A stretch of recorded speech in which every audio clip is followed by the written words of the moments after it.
ಯೆಹೋವನು ನಿನ್ನ ಪ್ರಾಣವನ್ನು ಕಾಯುವನು ಎಂಬುದಾಗಿ ಕೀರ್ತನೆ 121 ಅಧ್ಯಾಯ 7ನೇ ವಾಕ್ಯದಲ್ಲಿ ಇದೆ.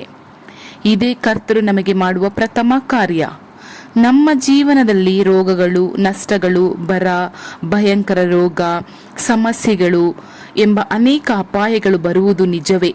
ಆದರೆ ಇವೆಲ್ಲವುಗಳಿಗಿಂತ ಬಹಳ ಪ್ರಾಮುಖ್ಯವಾದದ್ದು ಅದು ನಮ್ಮ ಆತ್ಮ. ಅದನ್ನು ನಮ್ಮ ಲೌಕಿಕ ಕಣ್ಣುಗಳಿಂದ ನೋಡಲು ಅಸಾಧ್ಯವಿಲ್ಲ. ಆತ್ಮಿಕ ಕಣ್ಣುಗಳಿಂದ ನೋಡಲು ಮಾತ್ರ ಸಾಧ್ಯವೇ. ಆದರೆ ನಮ್ಮೊಳಗೆ ಆತ್ಮವಿದೆ. ಆ ಆತ್ಮವೇ ಕರ್ತನೊಂದಿಗೆ ಸಂಪರ್ಕಿಸಿ ಆತನು ನೀಡುವ ಸಮಾಧಾನವನ್ನು, ನೆಮ್ಮದಿಯನ್ನು ನಮ್ಮೊಳಗೆ ಉಂಟು ಮಾಡುತ್ತದೆ. ಆ ಆತ್ಮದಲ್ಲಿ ದೇವರ ಸಮಾಧಾನ, ಸಂತೋಷ ಇದ್ದರೆ ಮಾತ್ರ ನಿಜವಾದ ಆಶೀರ್ವಾದ. ಆದರೆ ಆ ಆತ್ಮವನ್ನು ದುಷ್ಟ ಸೈತಾನನು ಮಲಿನಪಡಿಸಿ ಕರ್ತನನ್ನು ಬಿಟ್ಟು ದೂರ ಹೋಗುವಂತೆ ಪ್ರಯತ್ನಿಸುತ್ತಾನೆ. ಅಂದರೆ ಒಬ್ಬ ವ್ಯಕ್ತಿ ಪಾಪದಲ್ಲಿ ಬಾಳುವಾಗ ಅವನ ಪ್ರಾಣ, ಆತ್ಮ ಸತ್ತು ಹೋಗುತ್ತದೆ.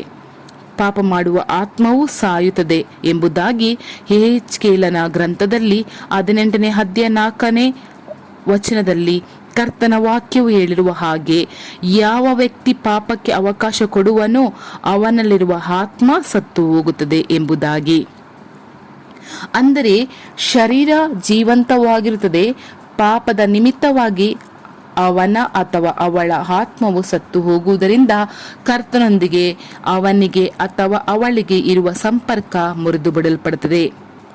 ಆದ್ದರಿಂದ ಮನುಷ್ಯರು ಕೆಲವು ಸಮಯಗಳಲ್ಲಿ ಮನಸ್ಸಿನಲ್ಲಿ ನೆಮ್ಮದಿಯೇ ಇಲ್ಲ, ಸಮಾಧಾನವೇ ಇಲ್ಲ, ಬದುಕಲು ಭಯವಾಗಿದೆ ಎಂದು ಹೇಳಿ ಕೊರಗುತ್ತಾರೆ. ಒಬ್ಬ ಮನುಷ್ಯನ ಆತ್ಮ ಜೀವಂತವಾಗಿದ್ದರೆ ಮಾತ್ರ ದೇವರೊಂದಿಗೆ ಐಕ್ಯಗೊಂಡು ಪಾಪ ಕ್ಷಮಾಪಣೆಯನ್ನು, ಸಂತೋಷ, ಸಮಾಧಾನವನ್ನು ಅವನಿಂದ ಅನುಭವಿಸಲು ಸಾಧ್ಯ.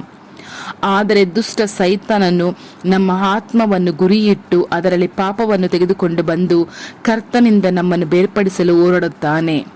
ಆದ್ದರಿಂದ ನಮ್ಮ ಆತ್ಮವನ್ನು ರಕ್ಷಿಸಿಕೊಳ್ಳುವುದು ಬಹಳ ಪ್ರಾಮುಖ್ಯವಾಗಿದೆ.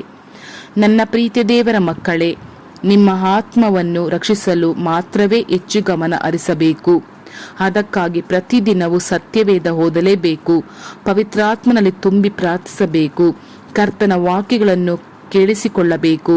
ಕಾರಣ ನಮ್ಮೊಳಗೆ ಇರುವ ಆತ್ಮ ಬಹಳ ಬೆಲೆಯುಳ್ಳದ್ದು. ನಮ್ಮ ಆತ್ಮ ರಕ್ಷಿಸಲ್ಪಡಬೇಕು. ಪಾಪ ತುಂಬಿದ ಈ ಲೋಕದಲ್ಲಿ ಪಾಪವು ನಮ್ಮನ್ನು ಬಹಳವಾಗಿ ಸುಲಭವಾಗಿ ಬಳಸಿಕೊಳ್ಳುವಂತೆ ಸಂದರ್ಭಗಳು ಕಾಣುತ್ತದೆ. ಇಂದು ಹೇಗೆ ಈ ಲೋಕದಲ್ಲಿ ನಾವು ಪರಿಶುದ್ಧವಾಗಿ ಬದುಕುವುದು ಎಂಬ ದಿಗ್ಭ್ರಮೆ, ಗೊಂದಲವೇ ಅನೇಕರಲ್ಲಿ ಕಂಡು ಬರುತ್ತದೆ. ಆದರೆ ಕರ್ತರು ಇಂದು ನಿಮ್ಮನ್ನು ನೋಡಿ, ನನ್ನ ಮಗನೇ, ನನ್ನ ಮಗಳೇ, ನೀನು ಎಲ್ಲಾ ಸಂದರ್ಭಗಳನ್ನು ನೋಡಿ ಗೊಂದಲಕ್ಕೀಡಾಗಬೇಡ. ನಾನೇ ನಿನ್ನನ್ನು ರಕ್ಷಿಸಿ ನನ್ನ ಮಗುವಾಗಿ ಸೇರಿಸಿಕೊಳ್ಳುವೆನು. ಹಾಗೆ ನಿಮ್ಮನ್ನು ಕಾಪಾಡುವುದು ನನ್ನ ಜವಾಬ್ದಾರಿ. ನಾನು ನಿನ್ನ ಆತ್ಮವನ್ನು ರಕ್ಷಿಸುತ್ತೇನೆ ಎಂದು ಭರವಸೆ ನೀಡುತ್ತಾರೆ. ಇದೇ ಕರ್ತರು ನಮಗೆ ನೀಡುವ ದೊಡ್ಡ ಆಶೀರ್ವಾದ ಮತ್ತು ವಾಗ್ದಾನವಾಗಿದೆ.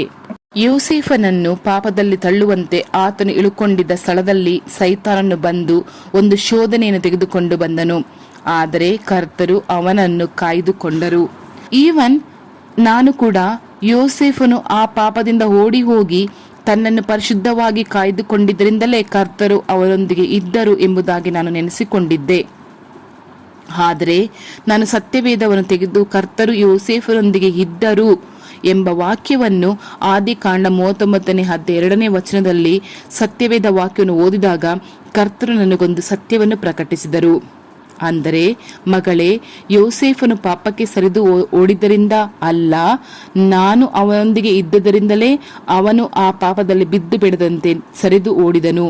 ಯೋಸೇಫನನ್ನು ನಾನು ರಕ್ಷಿಸಿಕೊಂಡ ಹಾಗೆ ನಿನ್ನನ್ನು ರಕ್ಷಿಸುವೆನು ಎಂದು ಹೇಳಿ ಹಾಗೂ ನನ್ನನ್ನು ಉನ್ನತಿಗೆ ತರುತ್ತೇನೆ ಎಂದು ವಾಗ್ದಾನ ಮಾಡುತ್ತಾರೆ. ನನ್ನ ಪ್ರೀತಿಯ ದೇವರ ಮಕ್ಕಳೇ, ಆತನ ಕೈಯಲ್ಲಿ ನಮ್ಮನ್ನು ಒಪ್ಪಿಸಿಕೊಡುವುದೇ ನಮ್ಮ ಕೆಲಸ. ನಮ್ಮನ್ನು ರಕ್ಷಿಸಿ ನಡೆಸುವುದು ಆತನ ಕೆಲಸ. ನಾನು ನಂಬಿರುವಾತನು ಎಂಥವರೆಂದು ಬಲ್ಲೆನು. ನಾನು ಆತನ ಬಳಿ ಒಪ್ಪಿಸಿಕೊಟ್ಟಿದ್ದೇನೆ.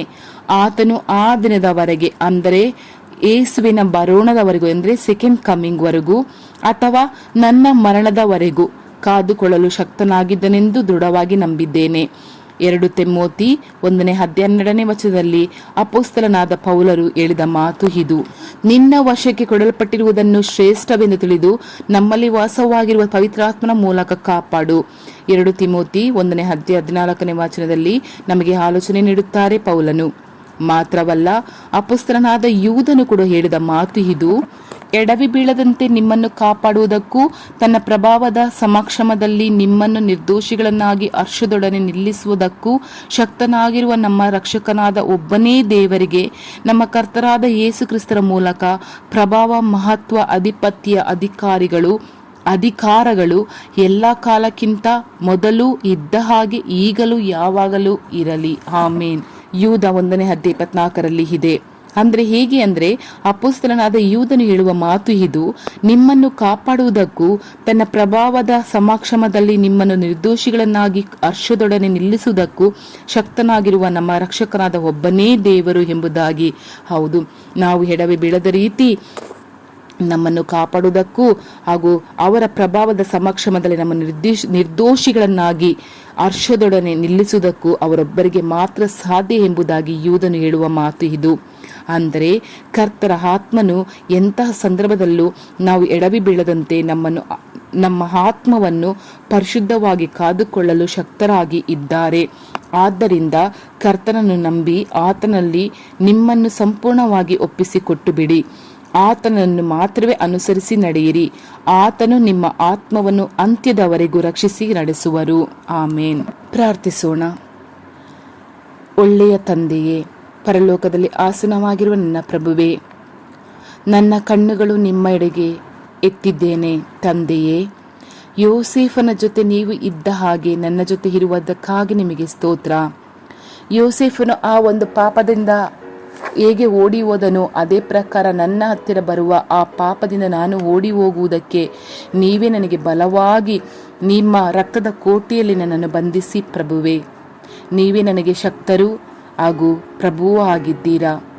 ನನ್ನನ್ನು ರಕ್ಷಿಸುವ ಕಾವಲಾಗಿದ್ದೀರಾ ಪ್ರಭುವೇ. ನಾನು ಪಾಪದಲ್ಲಿ ಬೀಳದ ರೀತಿ ಪಾಪ ತುಂಬಿದ ಈ ಒಂದು ಲೋಕದಲ್ಲಿ ನಾನು ಇದ್ದೇನೆ ತಂದೆಯೇ. ಅಪ್ಪ, ಈ ಲೋಕವನ್ನು ನೀವು ಜಯಿಸಿದ್ದೀರಾ.